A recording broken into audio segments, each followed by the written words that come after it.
मेरे प्रिय छात्रों, आपका फ्यूचर ऑफ इंडिया @ट्रिस यादव 8025 में स्वागत है। आप मेरे देश के भविष्य हैं, देश के कर्णधार हैं, तो आपको एक अच्छे एजुकेशनल चैनल की आवश्यकता होती है। जो यह चैनल आपको 100% सफलता गारंटी देता है और आप इसे नीट और मेडिकल की तैयारी इससे कर सकते हैं। तो मेरे प्रिय छात्रों, आज मैं 9वीं क्लास का रसायन विज्ञान अर्थात केमिस्ट्री पाठ का नाम है पदार्थ की प्रकृति माने नेचर ऑफ मैटर के बारे में हम आज परिभाषा देंगे और उसका हम उदाहरण प्रस्तुत करेंगे।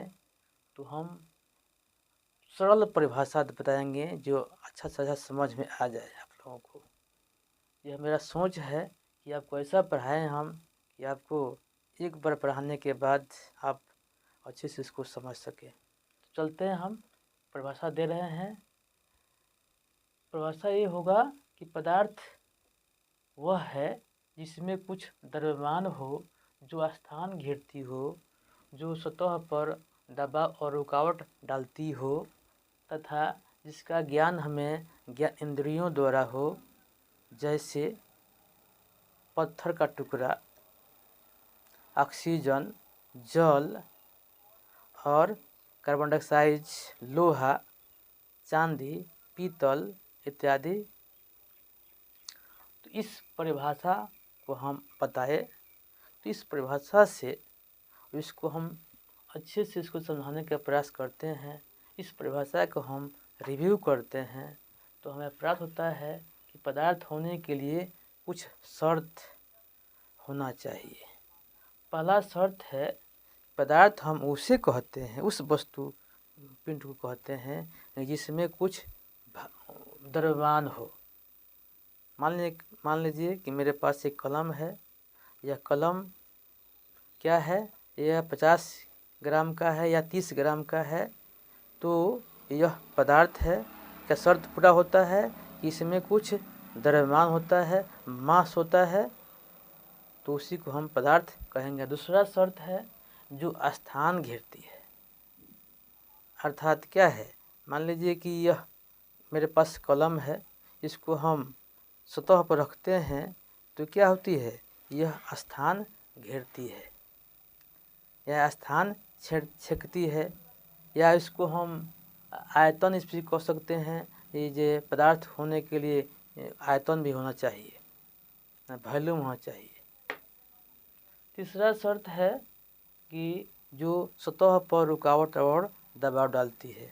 मान लीजिए मेरे पास कलम है, यह जब हम इसको सतह पर रखते हैं तो क्या होता है, मान लीजिए कोई यह सतह है, समतल सतह है, इस पर क्या कर रहे हैं हम, एक वस्तु है या वस्तु है, इसको क्या है, इस ए बिंदु पर पहले है और उसके पर क्या है, उसके बाद बी बिंदु पर आती है, तो आने सतह पर क्या है, इस पर घर्षण है और ए से बी पर आती है और आकर आगे नहीं बढ़ती है, क्योंकि ये क्या, ए से बी के बीच क्या है, घर्षण है। जिस घर्षण के कारण यह वस्तु ए से बी पर आकर रुक जाती है और आगे नहीं बढ़ पाती है। क्यों? क्योंकि हवा का दबाव भी है और सतह पर घर्षण भी है, इसलिए वह आगे वस्तु नहीं बढ़ती है। अर्थात पदार्थ भी क्या है, गतिशील अवस्था में रहते हैं। तो हम बताए आपको हम कि जो सतह पर रुकावट और दबाव डालती हो तो भी क्या, उसे भी हम पदार्थ कहेंगे। तीसरा है जिसका ज्ञान हमें ज्ञान इंद्रियों द्वारा हो। तो बच्चों, छात्रों, हमारे पास 5 ज्ञानेंद्रियाँ हैं, जैसे आँख, कान, नाक, जीभ और त्वचा। ये 5 ज्ञानेंद्रियाँ हैं जो वस्तु के बाहरी गुण को बताती है। जैसे मान लीजिए कि मेरे पास यह कलम है, तो हमारी जो आँख है यह भी ज्ञानेंद्रिय है। यह आँख कलर विजन का काम करती है। मान लीजिए हमारे पास कलम है तो क्या है, ये नीला है और वाइट है, इसको बताती है। और इसका आकार भी बताती है कि हमारे कलम जो है यह बेलनाकार है यह आकार भी प्रस्तुत करती है। और हम चलते हैं उसके बाद, यह कलम मुलायम है कि सख्त है। तो इसको हमारी त्वचा जो होती है, ये त्वचा है, इस त्वचा से हम कलम को टच करते हैं। यदि यह कलम स्पंज होता है समझें क्या यह मुलायम है, यदि स्पंज नहीं होता है तो बोलें कलम यह सख्त है। तो इस त्वचा से हम क्या है, यह वस्तु मुलायम है या कठोर है, इसका मालूम हो जाता है। आगे हम देखते हैं, अब तो सामने दिखाई दे रहा है कि यह पदार्थ है। अब यह तीखा है या तीखा है कि यह मीठा है, इससे हम अपनी जिह्वा के चखते हैं तो मालूम होता है कि यदि यह स्वाद में मीठा होता है तो मीठा कहते हैं, यदि यह स्वाद में तीखा है तो तीखा कहते हैं। इस तरह हम पदार्थ के, हम वस्तुओं के गुण को हम अपने ज्ञानेंद्रियों द्वारा हम प्रदर्शित कर सकते हैं।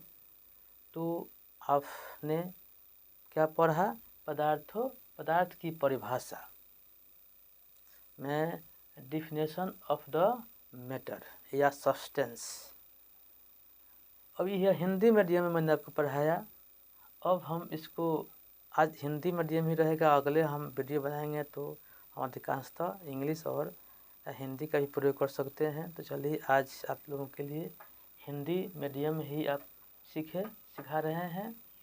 अब इसका हम एक दूसरे ढंग से परिभाषा दे रहे हैं। ये तो भौतिक आधार पर परिभाषा हुआ, और हम केमिस्ट्री के अनुसार इसकी परिभाषा क्या हो सकती है।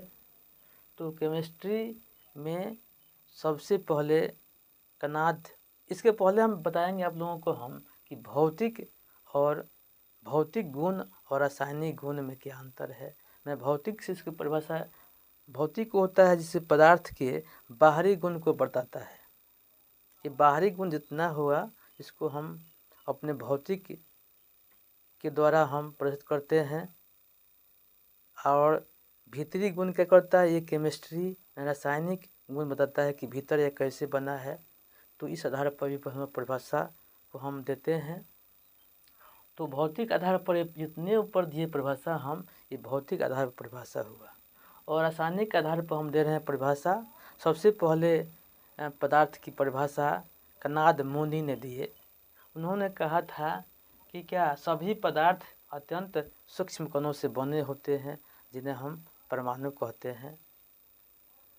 यानी कोई भी पदार्थ हम जिधर देखते हैं उधर क्या है, ये छोटे छोटे कणों से मिलकर बना होता है। तो उसी को हम पदार्थ कहते हैं। और इसको परमाणु भी क्या है, इलेक्ट्रॉन प्रोटॉन न्यूट्रॉन के मिलने से बना होता है। और इसकी हम चर्चा करें तो बहुत सारा इसमें समय लग जाएगा। और अगले हम जो आपको अगले चैप्टर में इसको हम विस्तृत ज्ञान भी दिया है, और हम इसको अच्छे से पढ़ाएंगे। आज इतना ही। तो आज हम लोग पदार्थ की परिभाषा भौतिक आधार पर और रासायनिक आधार पर सीखे, उसका हम उदाहरण भी सीखे। तो मेरा वीडियो तो लंबा होगा, तो लंबा हम नहीं करना चाहते हैं, संक्षिप्त रूप में करना चाहते हैं। आगे हम बताएंगे कि